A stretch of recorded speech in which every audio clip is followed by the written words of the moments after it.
अस्सलामुअलैकुम वरहमतुल्लाहि वबरकातुहू। Class 10th Urdu chapter 3 Syed Mohammad Mohsin chapter 1 और चैप्टर 2 दोनों ये बता दिए हैं आपको। अब हम लोग चैप्टर 3 पढ़ेंगे सैयद मोहम्मद मोहसिन के बारे में। अगर चैप्टर 1 चैप्टर 2 नहीं देखें तो जाकर देख लीजिए। इस चैनल से आपको पढ़ने का ये फ़ायदा होगा कि अगर आपको उर्दू पढ़ने लिखने आ रहा है तो बस जुड़ जाइए, आपको आखिरी तक 90+ इंशाअल्लाह ताला आएगा ही आएगा, अगर आप अभी से पढ़ रहे हैं तब।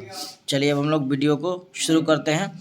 तो सैयद मोहम्मद मोहसिन का शुमार उर्दू के अहम अफसानों निगार में होता है। ये पहला लाइन समझ गए कि सैयद मोहम्मद मोहसिन का शुमार उर्दू के अहम अफसानों निगारों में होता है। वह नफ्सियात के प्रोफेसर थे और नफ्सियात उनका ख़ास मौजूद था, है ना। नफ्सियात यानी साइकोलॉजी, ये उसके प्रोफेसर थे। आगे देखिए, आगे उनके अफसानों का एक मजमुआ अनोखी मुस्कुराहट। यहाँ देखिए, अनोखी मुस्कुराहट उर्दू दुनिया में काफ़ी मकबूल व मारूफ हुआ। समझ रहे हैं ना, काफ़ी मकबूल और यानी प्रचलित हुआ। आगे देखिए,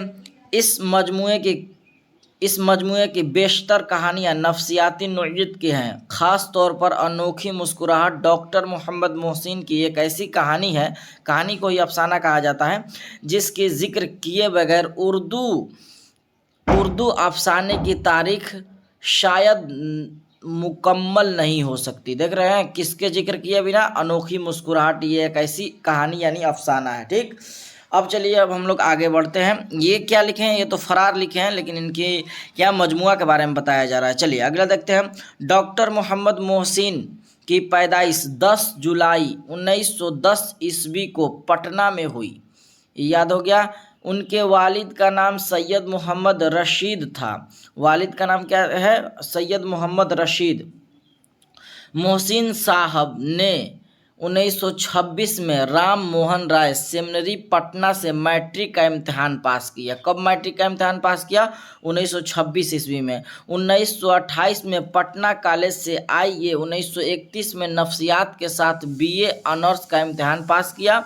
1934 में नफ्सियात में ही पटना यूनिवर्सिटी से एमए फर्स्ट क्लास पास किया और गोल्ड मेडल हासिल की। यहाँ समझ गए, गोल्ड मेडल हासिल की। 1938 ईस्वी में वह पटना कॉलेज में शबा फ़लसफ़ा के आर्जी तौर पर लेक्चरर बहाल हुए। कितने में? 1938 ईस्वी में। फिर 1948 ईस्वी में पटना यूनिवर्सिटी के शबा नफ्सियात में मुस्तकिल तौर पर लेक्चरर बहाल हुए। 1953 में वह शबा नफ्सियात में सदर शबा नफ्सियात मुकर्रर हुए। 1974 में वह अपनी मुलाजमत से सकबदोश हो गए, यानी रिटायर हो गए। उनकी किताबों में अनोखी मुस्कुराहट, अफसानों का मजमुआ, नफ्सियाती ज़वाए, नफ्सियाती मजामीन का मजमुआ, जख्म के फूल, शेरी मजमुआ बहुत अहम है। आपको याद रखना है कौन कौन सा? एक तो अनोखी मुस्कुराहट खुद याद रखना है, दूसरा नफ्सियाती ज़वाए, और तीसरा मजामीन का मजमुआ, जख्म के फूल, ये सब आपको याद रखना है। इनके अलावा उनकी दूसरी किताबें भी शाये हुई हैं। सैयद मोहम्मद मोहसिन को 3 बेटे, कितने बेटे? 3 बेटे और 4 बेटियां थी। 3 बेटे और 4 बेटियां थी, है ना। तो 3 बेटे 4 बेटियां याद रहेगी। आपने 1973 ईस्वी में अपनी अहलिया के साथ हज का फ़रीज़ा भी अदा किया था। सैयद मोहम्मद मोहसिन की वफ़ात 2002 में इलाज के दौरान दिल्ली में हुई। पटना में पैदा हुए और दिल्ली में इंतकाल किए। कितना पैदा हुए? तो 1910 ईस्वी में पैदा हुए और 2002 में क्या हुआ? इंतकाल हुआ।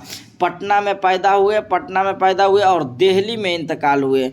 इससे पहले वाला भी आपको याद होगा, शबनम कमाली 1938 में पैदा हुए थे और उनका इंतकाल 2004 में हुआ था। उसके बाद सुहेल अजीमाबादी के पैदाइश कब हुई थी? सुहेल अजीमाबादी कब पैदा हुए थे? तो 1911 ईस्वी में, और उनका इंतकाल 1980 ईस्वी में हुआ था। और दोनों एक कहाँ पैदा हुए शबनम इकबाली, तो पोखरिया जिला सीतामढ़ी। सुहेल अजमाबादी कहाँ पैदा हुए, तो पटना में।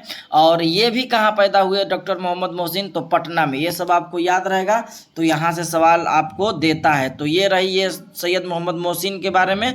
अगली वीडियो में हम लोग इसका जो अफसाना है फरार, उसका खुलासा पढ़ेंगे। ऐसे ये फरार आपको पढ़ा चुके हैं इसी चैनल पर, पुराना वीडियो मौजूद है, आप वहाँ से भी देख सकते हैं, या 1 या 2 दिन में इसका भी वीडियो बना दी जाएगी इंशाअल्लाह ताला। तो चलिए आज के लिए इतना ही, फिर मिलेंगे हम लोग अगले वीडियो में। अस्सलामु अलैकुम वरहमतुल्लाहि वबरकातुहू।